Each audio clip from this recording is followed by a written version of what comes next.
Good morning and happy Easter po sa inyong lahat.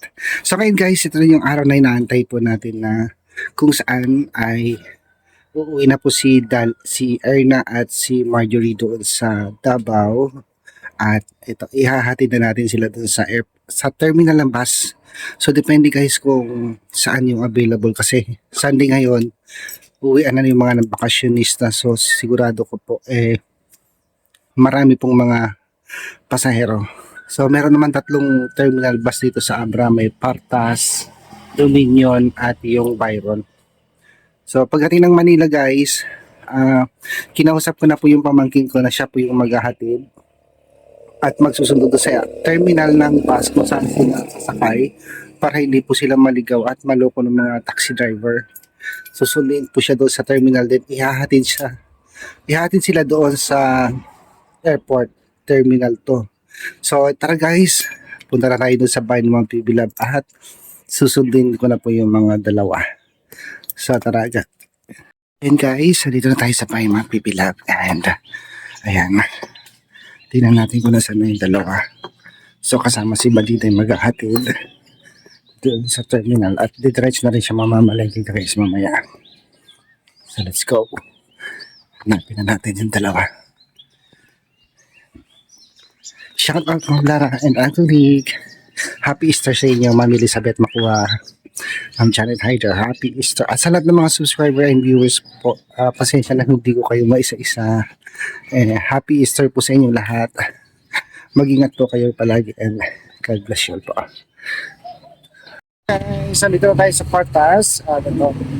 Ilanday na lang natin yung 9 o'clock guys ang kanilang pag-alis papunta ng Pasay kasi guys yun kailangan nilang babaan. So yun po. So Pasay 9 o'clock darating sila doon medyo 9, 10, 11, 12, 13, 14 mga 6 o 7 PM eksakto. Diretso na sila ng airport mamaya guys. So doon nag-inform na si Erna kung magkano yung pamasahe. Kasi kung mahal guys, lilipat tayo ng Dominion. So yan mga babayan, ito nakapila na po sila Erna and Marjorie para makakuha na sila ng ticket. So sayang lang kasi yung ID ni Erna ay hindi student ID. So si Marjorie lang may discount. Ang mabuti na lang guys, hindi pa masyado tumaas yung pamasahe. Yan, kaya medyo mababa pa. So 984 ang pamasahe ni Erna po dito. So yun nga po guys, ito binalikan ko ulit yung dalawa kasi hindi ako mapakali. So kailangan ko makasiguro na safe po yung kanilang travel kaya biniling ko sila. So huwag kakalimutan yung mga bilin ko. Pagdating na ang Manila, update niyo ako palagi para masabihan ko yung pamangkin ko. Tapos ako nang bahala doon. Hello po, Tita Pibilab. Thank you po sa pag-ano sa amin. Salamat po sa lahat po, Tita, sa pamasahe po namin, allowance po namin makapunta po sa Davao po, Tita. Thank you po talaga sa pag-suporta at pagmamahal niyo po sa amin dito sa Abra. Excited na po kaming makapunta sa lugar po namin at nami-miss ko yung mga kasamahan namin dito sa Abra. Sa Ate Dali, Ate Irene at yung mama ko, tsaka si Gatotoy. Tapos, mamimiss ko kayo, Gatotoy. At iba pa na kasama ko na hindi ko na-mention, mamimiss ko po kayo. Thank you so much.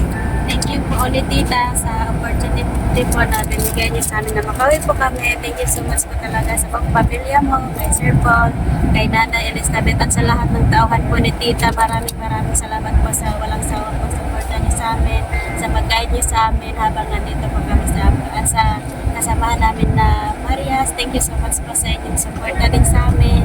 Si Ate B, thank you so much sa paghatid po yan to. Mother, thank you so much. At ingat po kayo palagi. God bless you po all. We love you.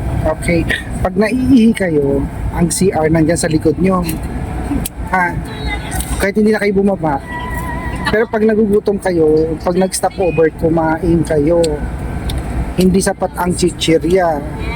Okay, kumain sa daan. Tandaan nyo lang yung bus number ninyo. Baka mamaya iba yung masakyan. Pero pag naihi kayo, tumatakbo yung bus, andyan, CR nyo, nasa likod lang. CR ba talaga? Ihi lang ang pwede dyan. CR. Nasa likod lang yan. Makitita ka. May takip yan. May, ano yan, may pintuan yan.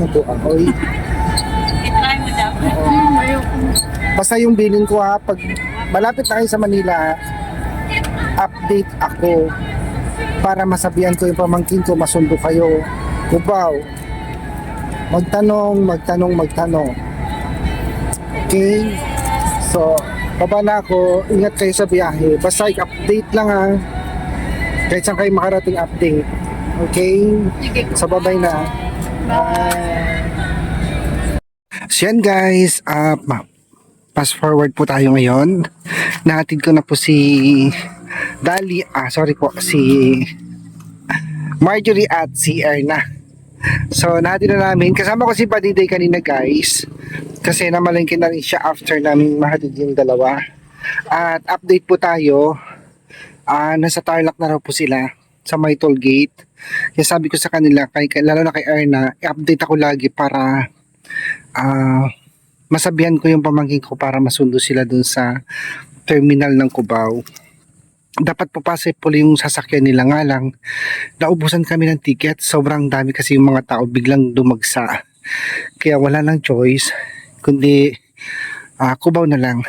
Total may service naman yung pamangkin ko, yun na lang yung magsusundo sa kanila papunta doon sa airport para hindi po sila maloko, lalo yung mga taxi driver, lalo na pag nakikita nilang wala masyadong alam yung pasahero, sinasamantala nila. So hindi naman lahat, pero maraming ganun sa Maynila, kaya ingat na ingat ako sa kanila, baka maloko po sila guys.